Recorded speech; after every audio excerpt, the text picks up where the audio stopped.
Hi, I'm David Scott, Senior Director of Product Management at Veritas, and today I'll be talking about redefining compliance in a post-COVID dynamic regulatory environment. Recently, Veritas did a survey called the Hidden Threat of Business Collaboration, and this was really aimed at trying to get some understanding of the new normal. We found that almost a quarter of people today find that they're online in meetings using collaboration over half of their day. So a lot of new content being generated. 71% admitted to sharing sensitive data over these new communication channels. Now, some of those channels are fine. They're corporate channels. They're being properly monitored, but a lot aren't. A lot of new sources of communication are being used.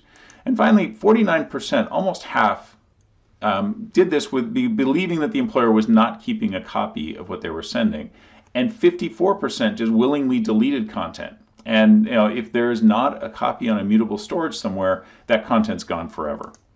So the pandemic has really accelerated the need to capture all content sources, monitor all content sources, be aware of what's being used to communicate within your organization. There's also some new challenges. Proliferation of content sources, one big one. This has always been a problem, but with the pandemic, there's been all kinds of new sources of communication. Zoom has blown up, and Zoom carries with it not only the need to capture audio and video, but now there's transcripts. And you can use those transcripts for monitoring and discovery and supervision, but it also can be a very useful tool for a knowledge worker to have a way of tracking all of their messages, or all their meetings, sorry. In addition, a lot more use of SMS, a lot more use of encrypted content like WhatsApp communications, and a lot of new sources you need to be able to capture and supervise and discover against. Secondly, there's been a COVID messaging spike. This graph represents use at Veritas, really. Kind of expected that email would drift off and be replaced with Teams chat, but we found actually the opposite, that the total number of messages actually increased for both Exchange and Teams, and especially as we got into the working at home time period, where we also introduced video and voice.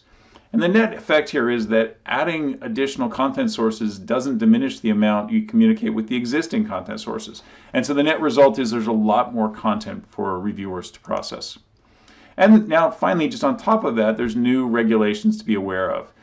There was just a recent guidance from the FCA in the UK around the need to record telephone conversations and electronic communications. And they specifically called out the need to capture WhatsApp and other encrypted channels. They talked about the proliferation of SMS conversations and just reiterating the need to capture all of that content.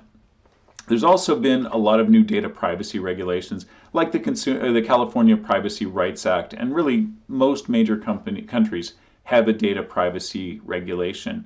The proliferation of content sources makes ensuring that sensitive data is properly captured and deleted upon request that much more difficult. So another thing to be aware of. So how do you approach supervision in a post-COVID world? Well, a lot of things are the same as they've always been, just with some nuances. First of all, content aggregation is probably the first and most important place to start. You really need to, first of all, understand all the communication sources in use by your employees.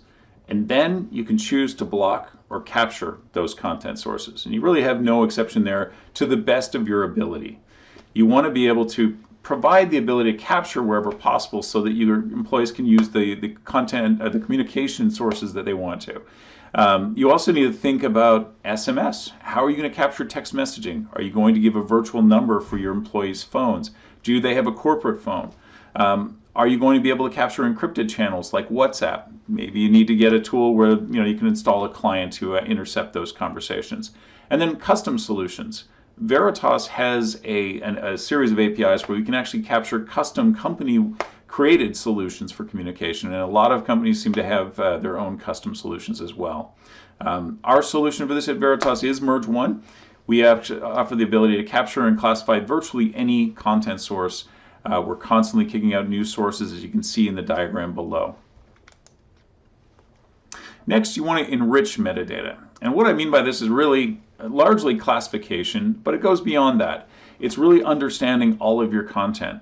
Analyzing the content, looking for things like language, looking for credit card numbers, personal data, looking for evidence of fraud, looking for evidence of insider trading and money laundering, having policies to do that, whether they're policies provided by a vendor or policies you create yourself. Also, you want to look beyond text. You want to be able to analyze audio and video. Can you pick up visual or audio cues to tell that someone's lying? If so, can you direct that content to the supervision tool? Really, the best use of classification is if you can determine what's relevant, what's not. Get the noise, separate the noise from the relevant content, and send the relevant content into a review platform. Really, there's three buckets. You either archive and include the content in review, archive but don't include it in review, or don't archive the content at all, get rid of it, it's probably junk. If you do choose to capture the content, use classification to set the retention period. Use classification to set where the content is stored, whether it's in worm or non-worm storage, or even cloud. Next, you might want to look at your file data. And while communications are key, and that's where a lot of the compliance regulations stand, having a good window into what's going on in your file system is also very important. You can monitor unusual behavior. If you find that someone is suddenly downloading a lot of sensitive content locally, it could be an indication they're about to leave the company and go on to other things. If they're doing something unusual, you may also want to sample a higher percentage of their content, their communications. You also can detect sensitive content, again, thinking of the California Privacy Act, thinking of GDPR. You can find content that's sensitive. You can find content that's maybe relevant for Freedom of Information Act requests as well. So having a good understanding of what's going on in your file system is very, very important. Once you have all of your content and you're capturing it, or you're at least aware of what's going on premise, you need to try and capture that content. You need to capture it to immutable storage in the case of all your communications. Now, you may also want to have some flexibility as to where that archive is retained. You want the flexibility of being able to store on-premise, in the cloud, maybe in the cloud leveraging cloud storage, but on-prem, deploying it in your own tenant, or deploying it in a true SaaS solution. Veritas provides the ability to deploy in any way you want, with feature set parity really across the board.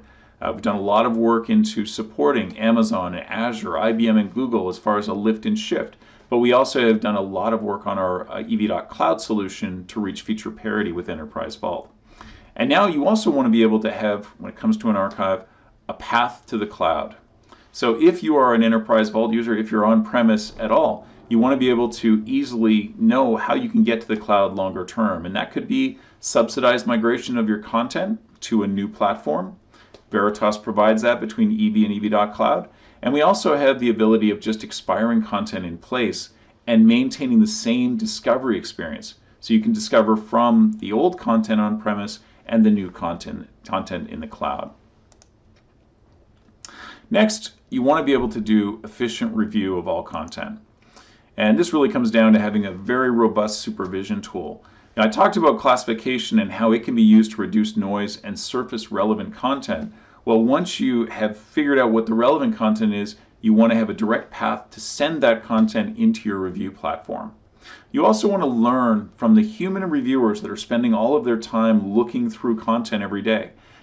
Learn from what they deem to be relevant, learn to what they deem to not be relevant, and use that to surface new information using machine learning. So get very intelligent around showing what content is likely to be relevant based on previous actions. You want to be able to have a robust review system for voice and video, leveraging transcripts obviously, but also pulling out keywords so you can jump around in the video or voice conversation to get to the content that you want to see. And of course, you want that transcript to be made of the video or voice conversation prior to classification, so the classification can act on the transcribed text and again send the content to review if necessary. And then just during review, you want a very optimized workflow where you can filter on specific lexicons. Maybe you're only looking for insider trading, so filter on that lexicon. Filter by classification tag. Filter by language. Make sure that a language, an item of a certain language, goes to a reviewer that can speak that language. And then finally, you want to be able to do proactive and reactive discovery. And what do I mean by that? Well, by proactive collection, I'm really talking about journaling, which for compliance reasons, you need to journal all communications to worm storage. But there may be other sources you don't proactively collect. And what if you found evidence of insider trading on one source of communication based on an email conversation or a Teams conversation? That might make you want to go back and do a discovery of content you haven't collected to an archive. OneDrive, SharePoint, Teams, other content. You need the ability to proactively capture to an archive and reactively collect at the time of a discovery event from source, from the original location in place. That's the only way to really have the complete solution. And then once you have all the content collected in a single platform, you want end-to-end discovery across the EDRM model. Be able to sort through the content quickly, find what's relevant, and produce it. And so that is very quickly requirements for effective solution in a post-COVID world. And at this point, we are open for any questions you have. Thank you very much for your time.